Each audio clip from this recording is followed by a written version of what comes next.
За 5 лет продолжительность жизни в коме увеличилась до 71 года. Есть шансы покорить планку 80+. Именно такую задачу поставил перед обществом президент Владимир Путин. В коме уже второй год реализуется комплексная программа «Старшее поколение», направленная на повышение качества жизни, и медицинский аспект тут один из самых важных. В 8 городах работают гериатрические службы, готовы выехать в районы еще 10 врачей, специализирующихся на заболеваниях пожилых. А на базе Республиканского госпиталя ветеранов уже в июле откроется гериатрический центр. В следующем году будет создана и система долговременного ухода.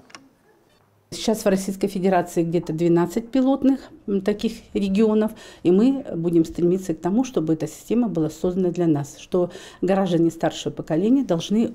Естественно, они будут, очень много у них проблем, в первую очередь и слабость, и деменция развивается, и другие заболевания, сами знаете, и трудно им ходить.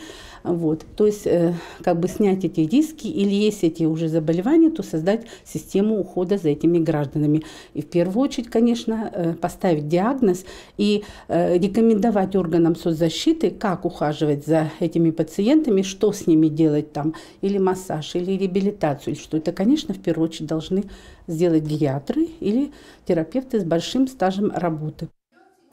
Снять риски хронических заболеваний планируют и с помощью иммунопрофилактики. В частности, планируется вакцинировать жителей преклонного возраста от пневмококковой инфекции.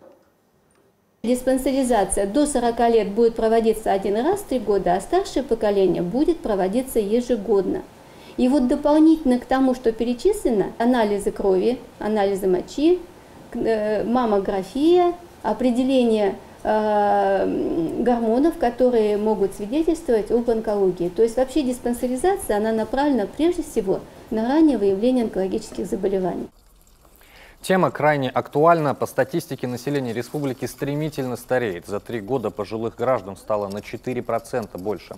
Но правильный образ жизни и здоровое питание, говорят геронтологи, по-прежнему главные компоненты активного долголетия, а потому при поликлиниках работают школы здоровья, профилактика табакокурения, алкоголизма, гипертонии и гиподинамии.